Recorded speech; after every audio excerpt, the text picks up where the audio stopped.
Welcome back, everyone. Thanks for staying with us. You're watching News Night. Now, following the death of 38 miners in Kampani Zurak in Wase local government area of Plateau State on Wednesday, the State Police Command says rock and soil and other mineral samples have been collected for investigation.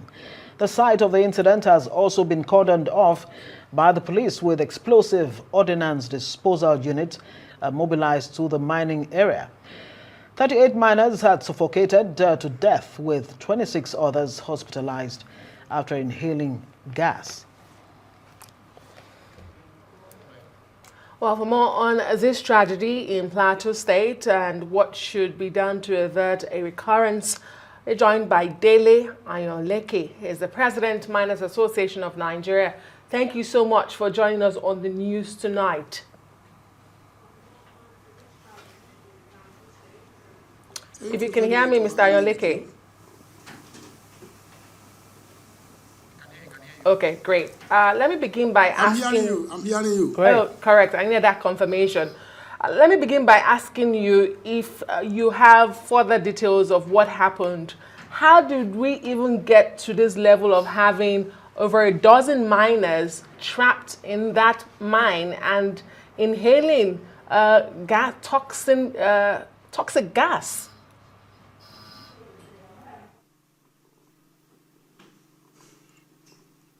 Well, it is quite an unfortunate incident, and I think we need to commiserate with those, the families of the deceased, the local government, and even the state government and the national government.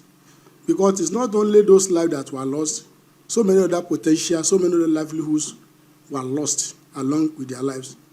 So, coming to your question, I believe that you know that the present government, they have been doing a lot in trying to reform the regulatory frameworks to ensure that mining is being done according to best practices. And we have also seen a lot of efforts being made to ensure that the issue of illegality is drastically reduced in the mining corridors.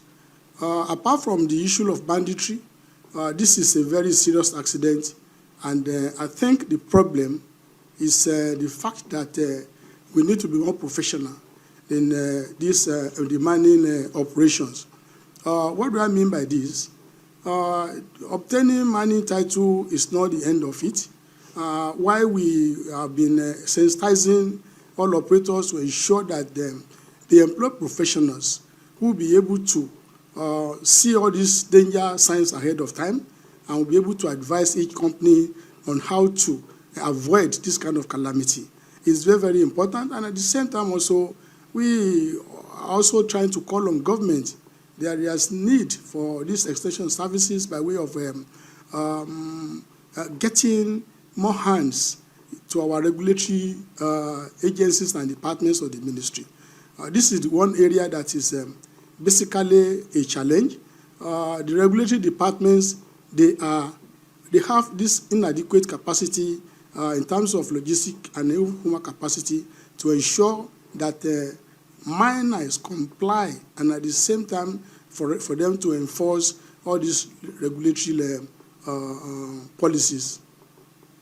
Well, it does seem, from what you're saying, Mr. Ayanleke, that regulatory failure could have contributed largely to this unfortunate, tragic incident. Let's talk more about regulatory, measures and how effective they are, and what really needs to be done to address, what you say are regulatory gaps there. And this substance we're talking about, can you confirm exactly what it is? Because we're hearing on the one hand that it's carbon monoxide that led to the explosion, while government has said it's described it simply as an explosion, not even linking it to any gas leak in that mine. What more can you tell us about that?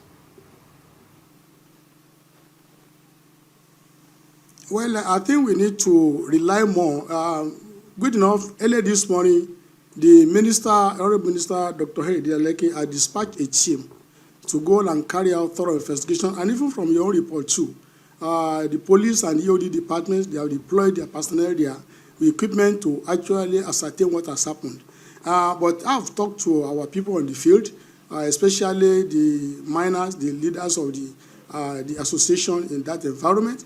The report they gave me is that there is a gas leak. You know, all these minerals have a lot of very dangerous chemical components, and each of them has its own peculiar nature and characteristics. The report I had so far was that there was a gas leakage. Maybe after those miners have gone into the tunnel, the gas leakage came after them and suffocated them in the tunnel. However, I will still want us. I've also deploy my people also to make sure they accompany all the security agencies and the minister's team to the place. So I think we should wait. We should not be too hasty in confirming what actually happened. But so far, that's the report I had from my people on the field. Thank you. Okay, do you also have reports of these 37, if they were your members? Because there are reports that some of those operating in that areas are informal, illegal, and when it comes to mining in Nigeria, do we even have facts and documentation of how many of them have proper ventilation and how many of them are exposed to gases?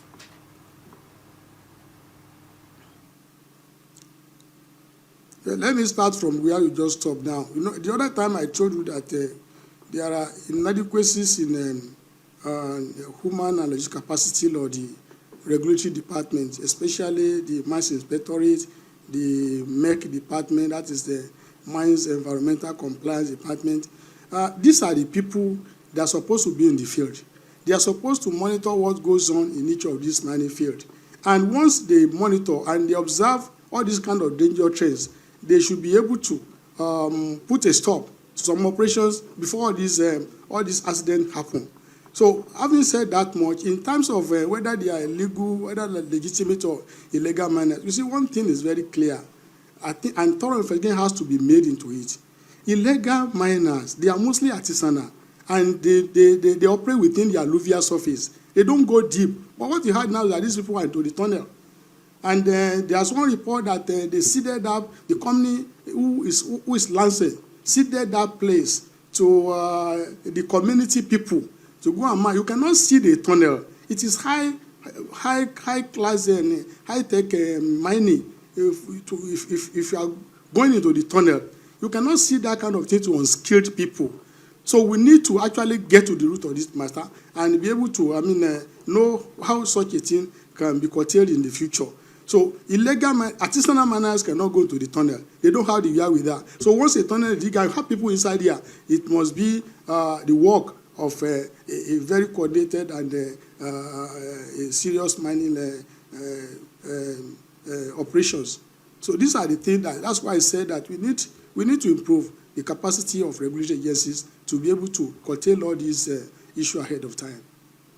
We'll have to leave it there. It seems to be a combination of regulatory failure and lack of capacity and professionalism that may have contributed to this. Police-Ayanleke is the President, Miners Association of Nigeria. Thank you very much for joining us.